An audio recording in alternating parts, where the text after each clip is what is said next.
ইতিমধ্যে দেবরাজ চক্রবর্তী তো জালে, এবার নজরে দেবরাজ ঘনিষ্ঠ বিনু। হ্যাঁ, স্ক্যানারে এবার বিনু। কে এই বিনু? এই বিনুও কিন্তু প্রাক্তন কাউন্সিলর বিনু মণ্ডল।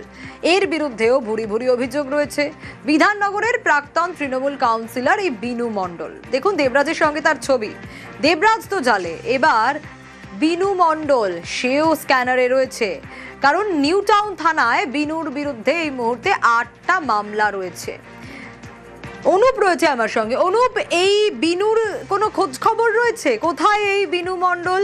এই বিনু মণ্ডলের বিরুদ্ধে এক্স্যাক্টলি ঠিক কি কি অভিযোগ রয়েছে?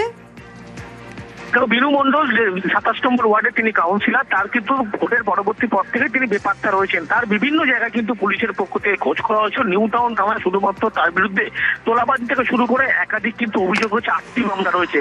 দেবরাজ চক্রবর্তী যখন থেকে গ্রেপ্তার হয় তার পরবর্তী থেকে লক্ষ্য করা যায় যে কোনোভাবে বিনু মণ্ডলের খোঁজ পাওয়া যায়। দেবরাজ চক্রবর্তী মামলায় তাকে কিন্তু সমন করা হয়েছিল, যদিও বিনু মণ্ডল ভোটের পরবর্তী পর থেকে বেপাত্তা ছিলেন। কিন্তু বিনু মণ্ডলের বিরুদ্ধে বিভিন্ন জায়গায় বিভিন্নভাবে কিন্তু খোঁজ করা হয়েছিল। বিনু মণ্ডল বেকার এক যুবক ছিল। সেখান থেকে যখন কাউন্সিলর হয়, দেবরাজ চক্রবর্তীর অত্যন্ত তিনি ঘনিষ্ঠ কাউন্সিলর ছিলেন এবং তার হাত ধরেই একেবারে অনুপ সঙ্গে থাকো, তোমার কাছ থেকে আরো ডিটেইল আপডেট নেব।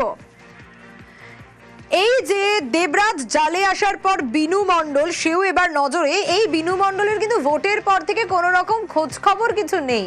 তাহলে বিনু মণ্ডল কোথায় গেল? জালে তো দেবরাজ, কিন্তু তার ঘনিষ্ঠ বিনু মণ্ডল, তার বিরুদ্ধে তো ভুরি ভুরি অভিযোগ, কোটি কোটি টাকা তোলাবাজির অভিযোগ। অনুপ রয়েছে আমার সঙ্গে, অনুপের কাছে যাই। অনুপ, এর বিরুদ্ধেও তোলাবাজির অভিযোগ, কোটি কোটি টাকার। এই বিনু মণ্ডল ভোটের পর থেকে তার কোনো খোঁজ খবর নেই, কোথায় সে?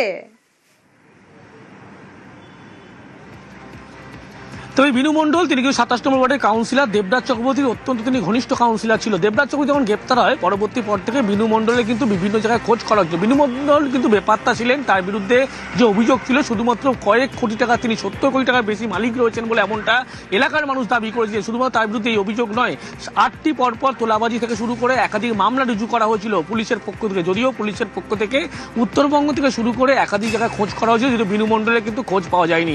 এই বিনু মণ্ডলের বিরুদ্ধে যে অভিযোগ উঠছে, দেবরাজ চক্রবর্তীর ঘনিষ্ঠ হওয়ার কারণে কিন্তু দেবরাজ চক্রবর্তীর সমস্ত স্থাবর সম্পত্তি থেকে শুরু করে ব্যবসায়িক লেনদেন এই সমস্ত কিছু বিনু মণ্ডল জানতেন, বিনু মণ্ডলের মাধ্যমেই করত। এবং 27 নম্বর ওয়ার্ড, যিনি ওয়ার্ডের কাউন্সিলর, সেখানে একাধিক বেআইনি নির্মাণ, একাধিক জলাশয় ভরাট, পুকুর ভরাট থেকে শুরু করে সমস্ত কিছু বিনু মণ্ডল সেখান থেকে বেআইনিভাবে টাকা তোলা বিভিন্ন অভিযোগ হয়েছিল।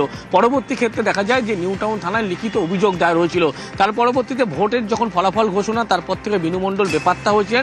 এখনও পর্যন্ত তার খোঁজ পাওয়া যায়। শুধুমাত্র বিনু মণ্ডলের বিরুদ্ধে নিউ টাউন থানায় 8টি এফআইআর রয়েছে এবং আরও বেশ কয়েকটি অভিযোগ রয়েছে। বিনু মণ্ডল একাধিক জলের কারখানা থেকে শুরু করে প্রত্যেক জায়গা থেকে তোলাবাজির অভিযোগ, কোথাও বা বেআইনি নির্মাণ, সেখান থেকে তোলাবাজির অভিযোগ, কোথাও জলাশয় ভরাট, এবং এলাকার সাধারণ মানুষ, টোটো চালক থেকে শুরু করে তাদের কাছ থেকেও একাধিক এই বেআইনিভাবে আর্থিক লেনদেনের একাধিক তথ্য এসেছিল তার বিরুদ্ধে। পরবর্তী ক্ষেত্রে লক্ষ্য করা যায় বিনু মণ্ডল যেহেতু দেবরাজ চক্রবর্তী ঘনিষ্ঠ ছিলেন, সেই কারণে পুলিশ কিন্তু পালা বদলে আগে তার টিকিট। হ্যাঁ, নজরে এই বিনু মণ্ডল, পুলিশও তাকে খুঁজছে। বেশ।